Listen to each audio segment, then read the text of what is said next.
Part 1. The Morning Alert.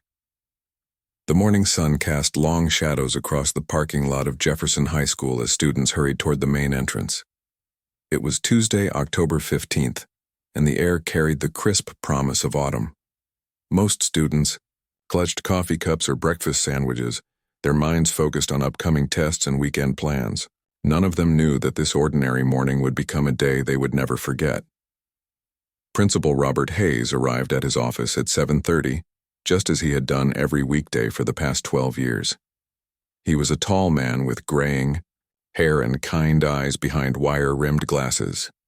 The students respected him because he remembered their names and always listened when they had problems. Hayes loved his job, but lately the world seemed more dangerous than when he first started working in education.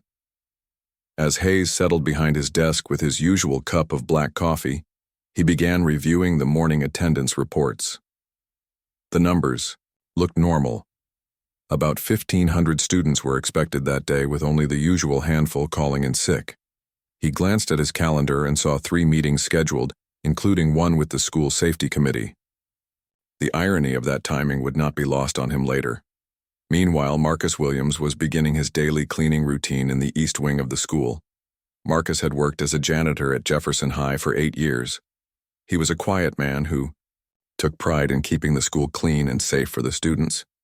The kids liked him because he always had a friendly word and sometimes helped them when they dropped their books or needed directions. At 8:45 in the morning, Marcus entered the second-floor boys' restroom near the science classrooms. What he saw there made his blood run cold. Someone had used black marker to write threatening words across the white tile wall above the sinks. The message was clear and terrifying. It promised violence against students and staff. It mentioned a specific time and date, today's date. But that was not the worst part. Taped to the mirror was a detailed floor plan of Jefferson High School. Someone had drawn red X marks over the cafeteria, the main office, and 3 different classroom wings. Numbers were written next to each X. The person who made this plan knew the school layout very well. Marcus's hands shook as he pulled out his cell phone. He had seen enough crime shows to know he should not touch anything else in the restroom. His fingers fumbled as he dialed the main office number. When the secretary answered, Marcus could barely speak. "This is Marcus in the East Wing," he whispered into the phone. "You need to call Principal Hayes right now and call the police. There's something in the boys' restroom that he needs to see immediately." The secretary heard the fear in Marcus's voice and did not ask questions. She transferred the call directly to Hayes, who was still reviewing his morning paperwork. When Hayes heard what Marcus had discovered, he felt his stomach drop. He had been preparing for this possibility for years, but he had always hoped it would never happen at his school. "Marcus, listen to me carefully," Hayes said, trying to keep his voice calm. "Lock that restroom door and do not let anyone else inside. I'm calling the police right now. Then I'm going to announce a code red lockdown. Stay where you are until the officers arrive." Hayes hung up and immediately dialed 911. His training kicked in as he explained the situation to the emergency dispatcher. Within 2 minutes, he was ready to make the announcement that would change everyone's day. The intercom crackled to life throughout Jefferson High School. Hayes's voice, usually warm and friendly, now carried a tone of urgent authority that made everyone stop what they were doing. "Attention students and staff. This is Principal Hayes. We are now in code red lockdown. This is not a drill. Please follow all lockdown procedures immediately. Teachers, secure your classrooms now. Students, move away from windows and doors. We will provide updates as soon as possible." In room 204, math teacher Jennifer Clark was explaining quadratic equations to her 3rd period algebra class. 23 sophomores were scattered across the classroom, some paying attention, others daydreaming about lunch.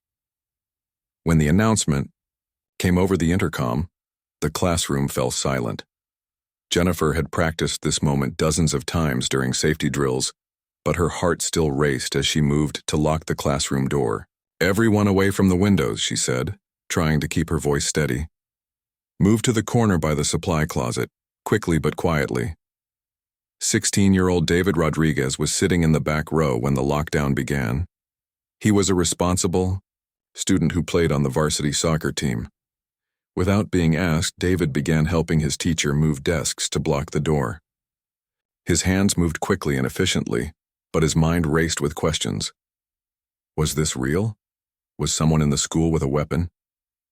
Near the front of the classroom, 15-year-old Emma Thompson noticed that one of her classmates was starting to cry. Sarah Miller was a quiet freshman who had only been at Jefferson High for 2 months. The lockdown announcement had frightened her badly. Emma moved over and sat next to Sarah, whispering reassuring words. "It's okay," Emma said softly. "The teachers know what to do. The police are coming. We just have to wait here together." Outside room 204, the hallways of Jefferson High School were eerily quiet. Usually, these corridors buzzed with activity between classes. Students would hurry from room to room, chatting with friends and opening lockers. Now, the only sounds were the distant sirens of approaching police cars.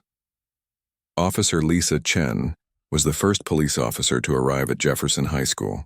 She had been patrolling the downtown area when the call came over her radio. As she pulled into the school parking lot, her training took over. She radioed for backup and began establishing a perimeter around the building. More police cars arrived. Within minutes, Detective Mike Johnson took charge of the scene and began coordinating with Principal Hayes.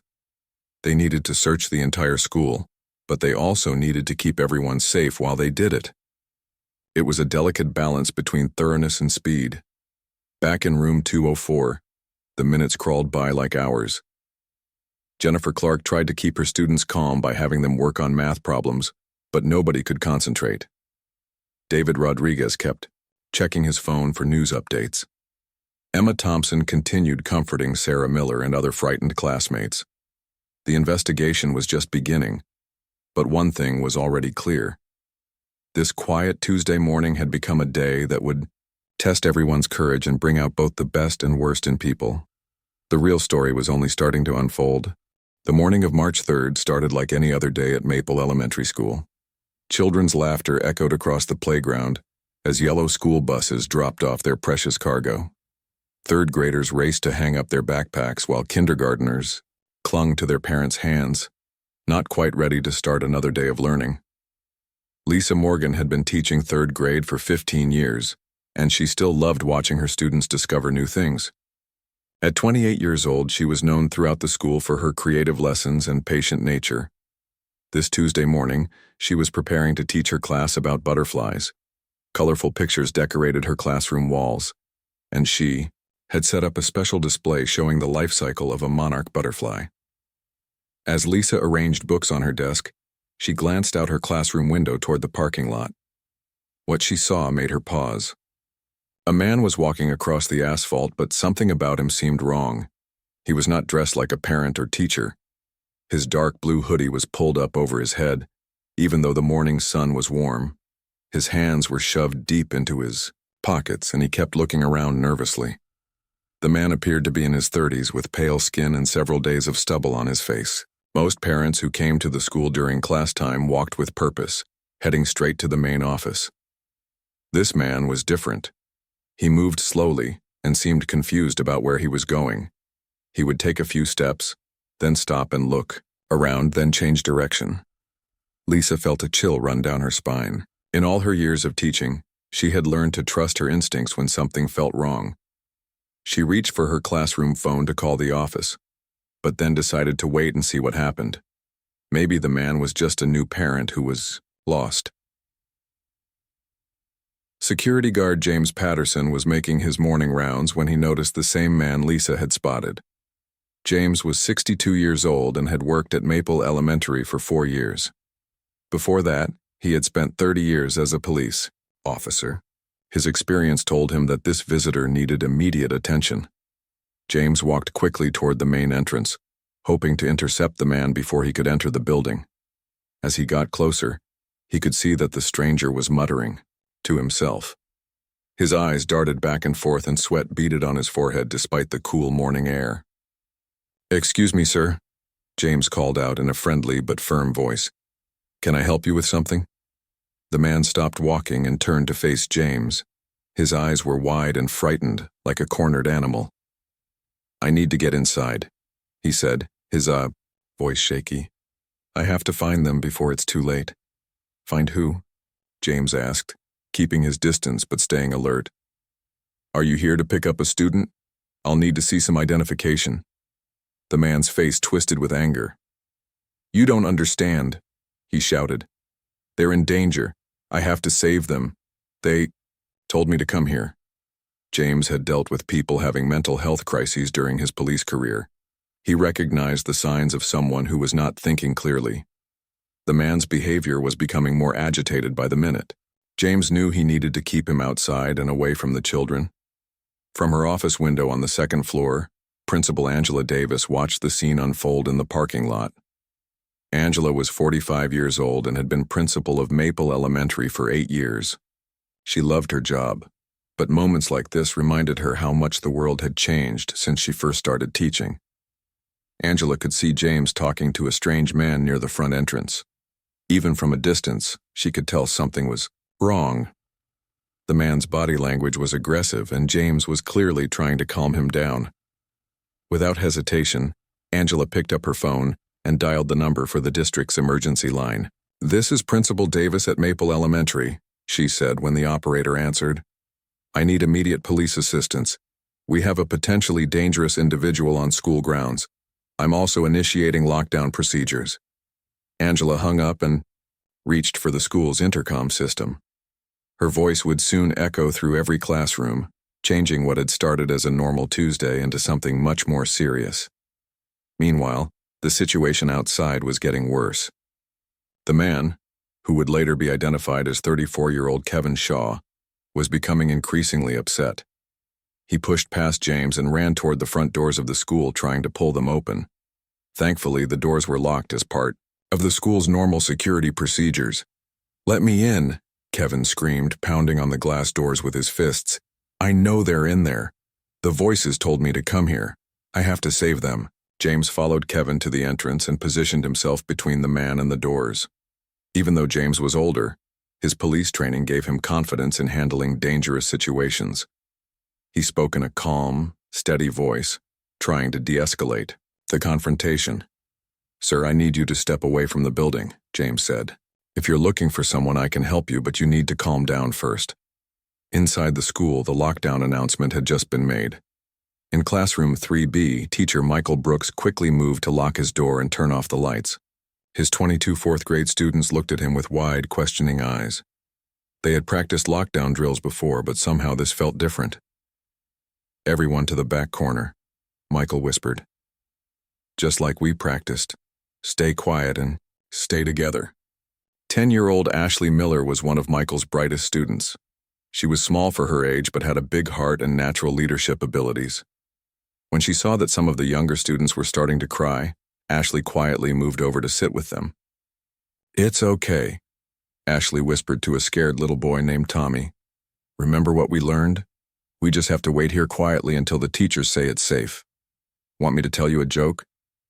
Tommy nodded, wiping tears from his cheeks. Ashley began, whispering a silly story about a dog who could talk, keeping her voice so low that only the children right next to her could hear. Other students gathered around, finding comfort in Ashley's calm presence. Back outside, Kevin Shaw was becoming more desperate and violent. He had moved away from the front doors and was now trying different entrances around the building. He rattled door handles and peered through windows, looking for a way inside. James followed him at a safe distance, radioing updates to Principal Davis and the approaching police officers. The sound of sirens could be heard in the distance, growing louder with each passing second. The fire alarm at Central Middle School rang out across the campus at exactly 10:15 on the morning of January 22nd. Students in 7th and 8th grade classrooms began their familiar routine of lining up by the door and walking calmly toward their assigned exit points. For most of them, this was just another monthly fire drill that would take 20 minutes out of their day. Nathan Cooper was in his 8th grade science class when the alarm started. He was a responsible student who served as a hall monitor and helped younger kids find their classrooms. Nathan had always been observant, noticing small details that others missed. This attention to detail would prove crucial on this cold winter morning.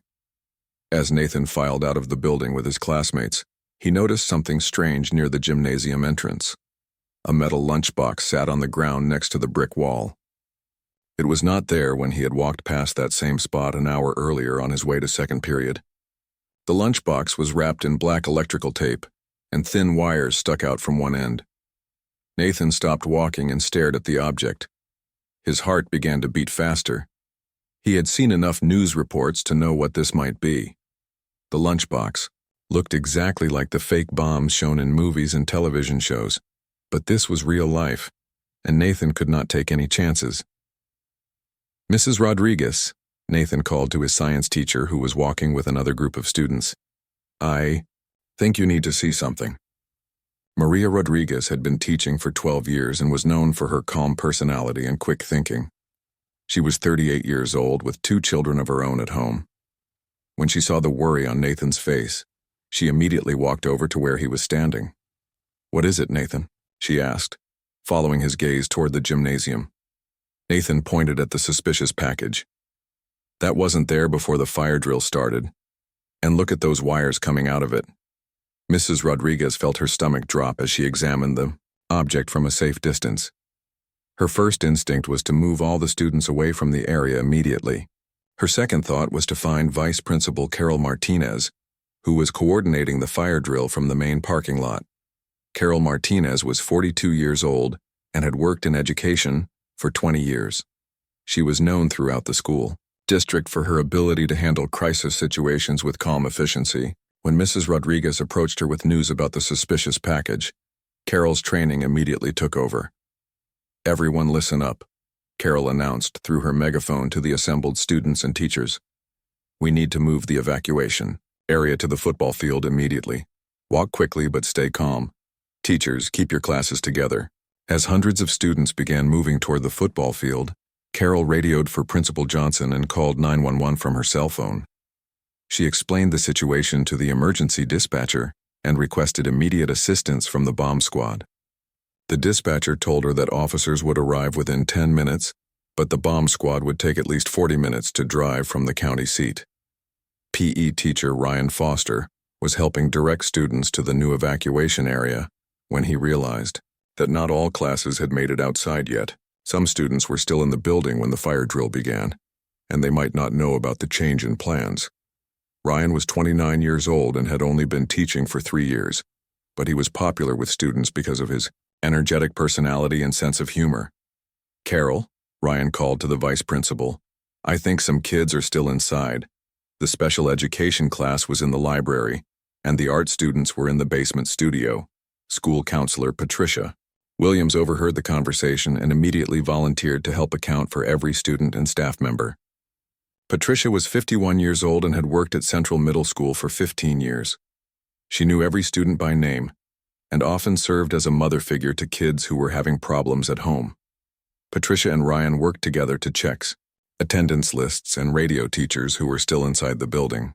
They needed to make sure everyone was safely evacuated before the bomb squad arrived.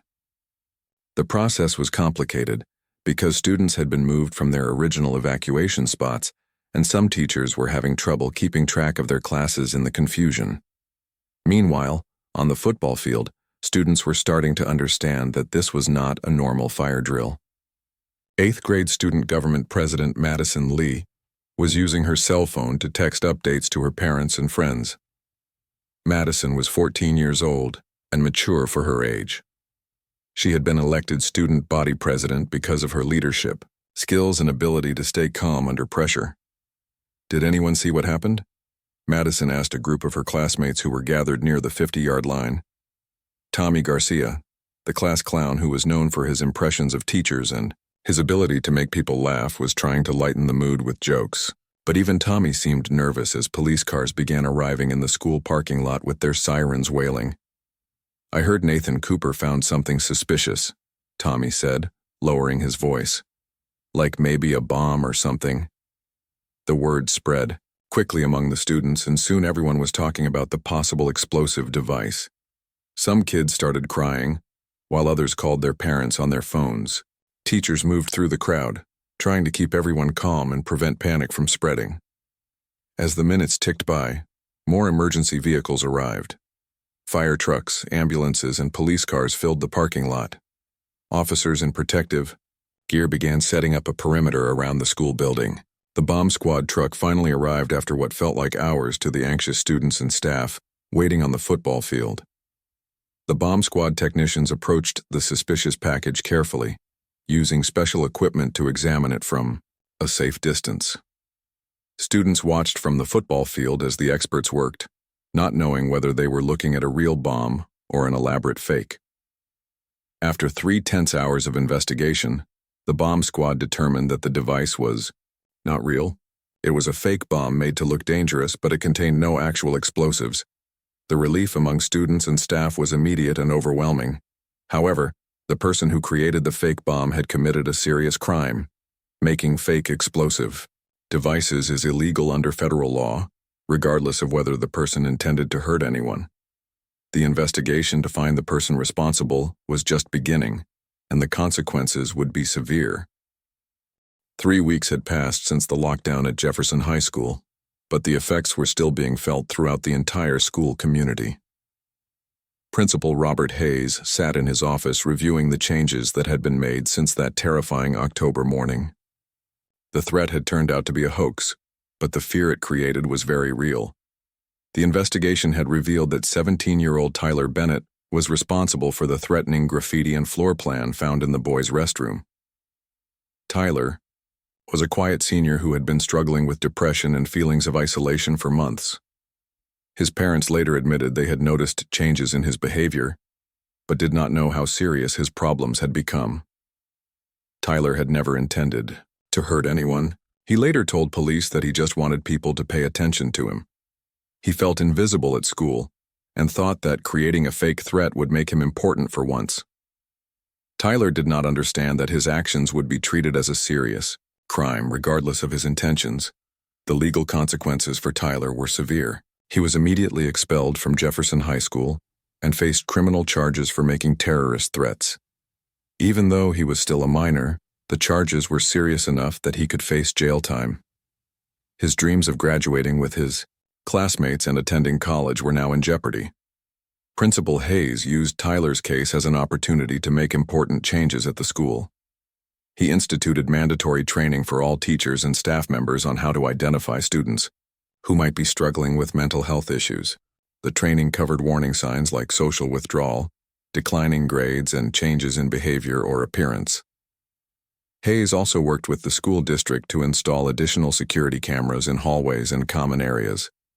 The cameras would help staff monitor the building more effectively and might deter future incidents. However, Hayes was careful to balance security needs with maintaining a welcoming learning environment for students. The emotional impact on students and staff was significant. Math teacher Jennifer Clark found herself jumping at unexpected sounds for weeks after the lockdown.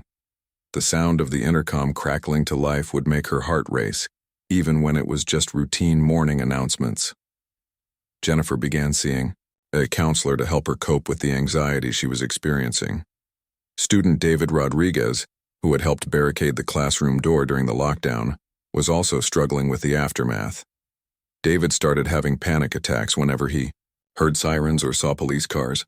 His parents noticed that he was having trouble sleeping and seemed constantly worried about his safety at school. David's soccer coach referred him to the school counselor, where he learned that his reactions were normal responses to a traumatic experience. The counselor taught David breathing techniques and coping strategies to help manage his anxiety. Slowly, David began to feel more comfortable at school again. Emma Thompson, the student who had comforted frightened classmates during the lockdown, decided to turn her experience into something positive. She organized a peer support group for students who were having difficulty recovering from the incident. The group met once a week after school to talk about their feelings and support each other. The support group became popular with students who had been affected by the lockdown. They talked about their fears, shared coping strategies, and helped each other feel less alone. Emma's initiative impressed Principal Hayes so much that he arranged for a professional counselor to facilitate the meetings. The incident also had a major impact on Tyler Bennett's family. His parents, Mark and Susan Bennett, were devastated when they learned what their son had done. They had known Tyler was unhappy, but they never imagined he would do something so serious. Mark Bennett was a construction worker who worked long hours to support his family. Susan Bennett was a part-time nurse who tried to be home when Tyler got out of school. They thought they were good parents, but they realized they had missed important signs that their son needed help. The Bennett family began attending counseling sessions together to work through their problems. They learned about depression and how it can affect teenagers. They also learned better ways to communicate with Tyler and recognize when he was struggling. The community response to the incident was mixed. Some parents were angry and wanted stronger security measures at the school. They demanded metal detectors at entrances and armed security guards in the hallways. These parents felt that the school had not done enough to protect their children. Other parents were more focused on the mental health aspects of the situation. They pushed for more counseling services and programs to help students who were dealing with depression, anxiety, or other emotional problems. These parents believed that preventing future incidents required addressing the root causes of student distress. Principal Hayes tried to address both concerns. The school district hired 2 additional counselors and implemented an anonymous reporting system where students could report concerning behavior without fear of getting in trouble. Students could submit reports online or through suggestion boxes placed throughout the school. The anonymous reporting system proved to be very effective. In the first month after it was implemented, students reported several situations where classmates were talking about harming themselves or others. School counselors were able to intervene quickly and get these students the help they needed before any incidents occurred. The school also started a new program called Mental Health Awareness Week that took place every semester. During this week, counselors and guest speakers talked to students about recognizing signs of depression, anxiety, and other mental health issues. They taught students how to help friends who might be struggling and how to ask for help when they needed it. Tyler Bennett eventually pled guilty to the charges against him and was sentenced to community service and probation instead of jail time. As part of his sentence, he was required to speak to students at other schools about the consequences of making threats, even fake ones. Tyler's story became a cautionary tale that was shared throughout the school district. His experience showed how a moment of poor judgment, driven by untreated mental health issues, could have life-changing consequences. But it also demonstrated the importance of getting help early and the power of community support in healing after trauma. The weeks following the intruder incident at Maple Elementary School brought challenges that Principal Angela Davis had never expected to face. The man who had tried to force his way into the school was now in police custody, but the effects of his actions continued to ripple through the school community. Kevin Shaw, the 34-year-old man who had caused the lockdown, was suffering from a severe mental health crisis when he came to the school. Police discovered that Kevin had been living on the streets for several weeks and had not been taking medication for his schizophrenia. During his illness, Kevin believed that voices were telling him that children at Maple Elementary were in danger and that he needed to save them. Kevin had no connection to the school or any of the students. He had never worked there, and he did not have any children enrolled at Maple Elementary. The voices he was hearing were symptoms of his untreated mental illness, not based on any real threat to the students. This information helped explain his behavior, but it did not erase the trauma experienced by the school community. The immediate aftermath was difficult for everyone involved. Many young students experienced nightmares and separation anxiety after the lockdown. Parents reported that their children were afraid to go to school and would cry when dropped off in the morning. Some families kept their children home for several days, causing a temporary drop in attendance. Third-grade teacher Lisa Morgan, who had first spotted Kevin in the parking lot, struggled with feelings of guilt and anxiety. She kept wondering if there was something more she could have done to prevent the situation. Lisa found herself constantly watching the windows during class time, looking for anything unusual in the parking lot. "I keep thinking about what could have happened if James had not been there," Lisa confided to her colleague during a staff meeting. What if Kevin had found a way inside? What if he had hurt one of the children? Principal Davis arranged for all staff members to meet with a crisis counselor who specialized in helping adults process traumatic events. The counselor explained that Lisa's feelings were normal and that it would take time for everyone to feel safe again. Security guard. James Patterson became a hero in the eyes of many parents and students. His quick thinking and brave actions had kept Kevin outside and away from the children. However, James was also dealing with his own emotional reactions to the incident. "I've been in law enforcement for 30 years, James told his wife that evening. But this felt different. These are little kids. The thought of someone hurting them just makes me sick."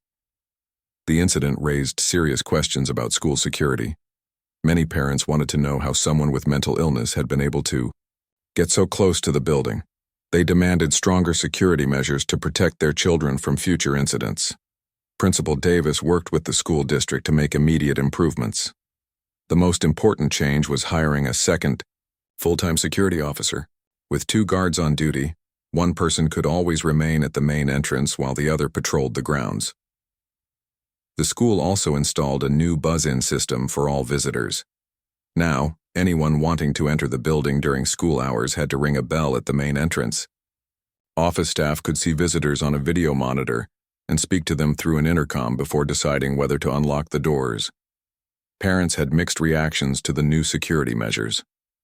Some felt relieved that the school was taking their concerns seriously. Others worried that the changes would make the school feel like a prison rather than a welcoming place for learning. "I understand why these changes are necessary," said parent Michelle Roberts, whose daughter was in Lisa Morgan's 3rd grade class. "But I hate that our children have to grow up in a world where we need so much security at an elementary school." The children themselves had different ways of coping with what had happened. Some students, especially the older ones, asked many questions about the lockdown and wanted to understand why Kevin had tried to get into their school. Other students seemed to bounce back quickly and rarely mentioned the incident. 10-year-old Ashley Miller, who had helped calm frightened classmates during the lockdown, received special recognition from the mayor for her maturity and leadership. Ashley was invited to a city council meeting where she was presented with a certificate of appreciation. Despite the positive attention, Ashley's parents noticed changes in their daughter's behavior at home. Ashley became more clingy and did not want to be left alone, even for short periods. She also started asking more questions about strangers and whether her family was safe. "Ashley has always been independent and confident," her mother explained to the school counselor. "But now she seems worried all the time. She checks the locks on our doors multiple times before bed." The school brought in child psychologists to help students process their fears and understand what had happened. The psychologist used age-appropriate language and activities to help children express their feelings about the lockdown. For the younger students, the psychologist used drawings and storytelling to help them work through their emotions. Many children drew pictures of the lockdown, showing themselves hiding in classrooms or police officers coming to help them. These drawings helped the adults understand how the children perceived the event. Older students participated in group discussions where they could ask questions and share their feelings with classmates. Many students said they felt proud of how well they had followed the lockdown procedures, but they also admitted they had been scared and confused. The incident also highlighted the need for better mental health services in the community. Kevin Shaw's family revealed that he had been struggling to get consistent treatment for his schizophrenia. He had been in and out of treatment programs but often stopped taking his medication when he started feeling better. "Kevin is not a bad person," his sister told reporters. "He's sick and he needs help. I wish there had been better resources available to help him before this happened." Kevin was eventually placed in a residential treatment facility where he could receive ongoing care for his mental illness. Once his medication was stabilized, Kevin was horrified to learn what he had done during his crisis. He wrote a letter of apology to the school community, expressing his remorse and explaining that he had been experiencing delusions. "I am deeply sorry for the fear and trauma I caused," Kevin wrote. "I was not in my right mind, but that does not excuse my actions. I hope the children and staff can find peace and healing." Principal Davis shared Kevin's letter with the school community, hoping it would help people understand that his actions were the result of untreated mental illness, rather than malicious intent. The letter sparked important conversations about mental health awareness and the need for better support systems for people with mental illness. The incident at Maple Elementary became a catalyst for positive changes throughout the school district. New protocols were developed for handling mental health crises, and partnerships were formed with local mental health organizations to provide better support for families in need. The fake bomb incident at Central Middle School had the most serious legal consequences of all three cases.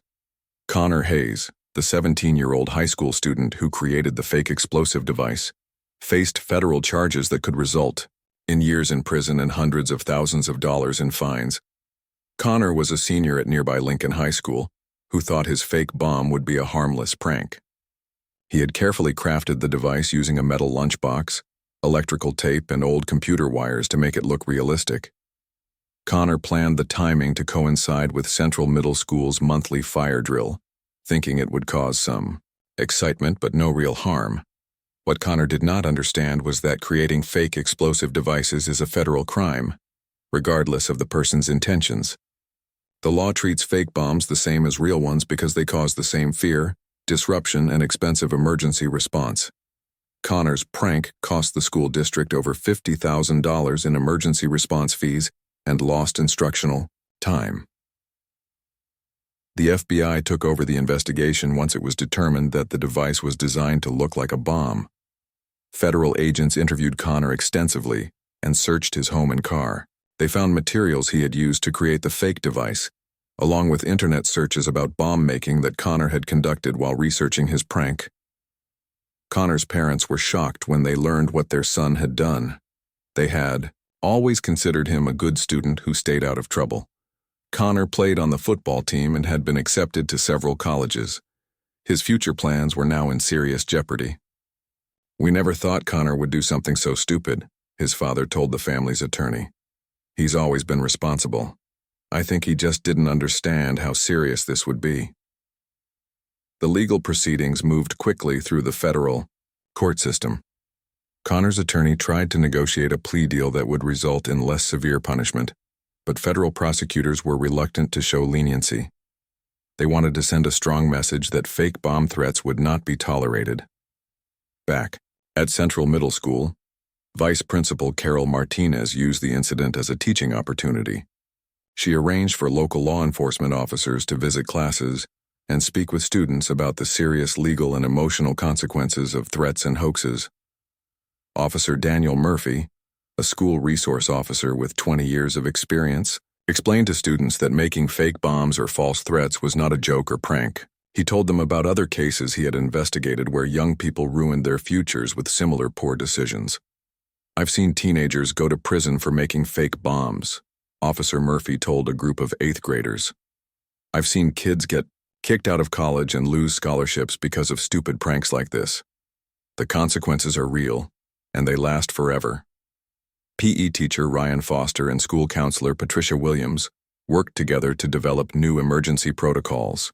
Based on lessons learned from the incident, they realized that the school needed better procedures for accounting for all students during evacuations, especially when plans had to be changed quickly. The new protocols included backup communication systems and clearer guidelines for teachers about how to keep their classes together during emergencies.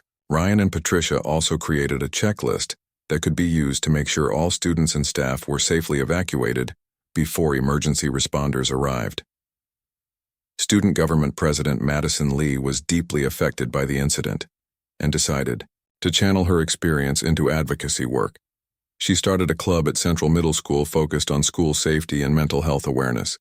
The club met weekly to discuss ways to make the school environment safer and more supportive for all students.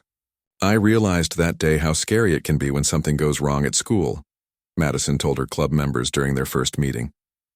"But I also realized that we can be part of the solution. We can help each other and make our school a better place." Madison's club organized events throughout the school year to promote safety and mental health awareness. They created presentations about recognizing signs of depression and anxiety in friends. They also developed campaigns to encourage students to report concerning behavior instead of staying silent. Tommy Garcia, the class clown who had tried to use humor to cope with the stress of the lockdown, eventually opened up about how the incident had really affected him. During a club meeting, Tommy admitted that he had been scared during the evacuation but felt like he had to make jokes to help others feel better. "I thought if I could make people laugh, maybe they wouldn't be as scared," Tommy explained. But the truth is, I was terrified too. I just didn't know how to show it.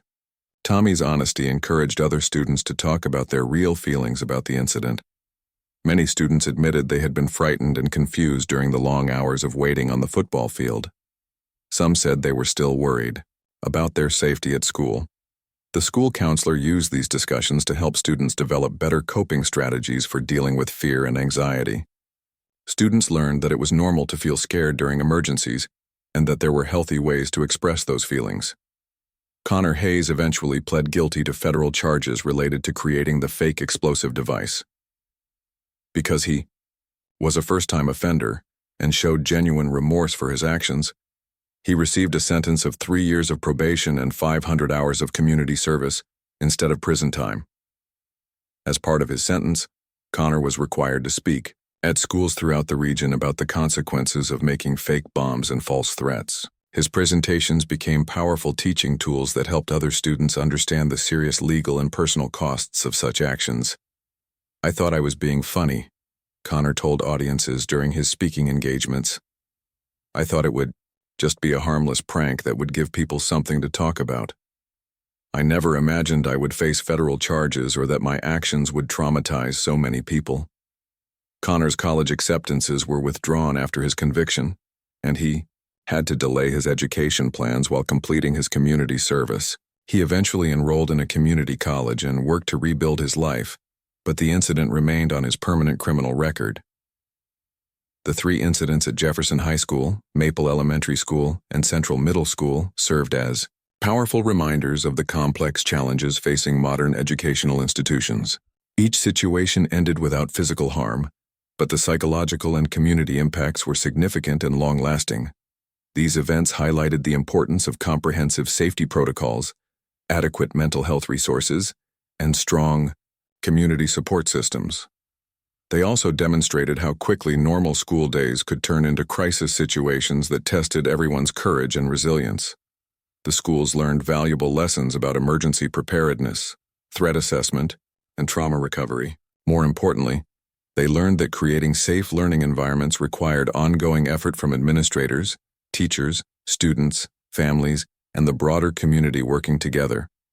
While the 3 lockdowns were frightening experiences that no one wanted to repeat, they ultimately led to positive changes that made the schools safer and more supportive places for learning. The courage and compassion shown by students, teachers, and staff during these crises proved that even in the darkest moments, the human spirit could shine through and help communities heal and grow stronger.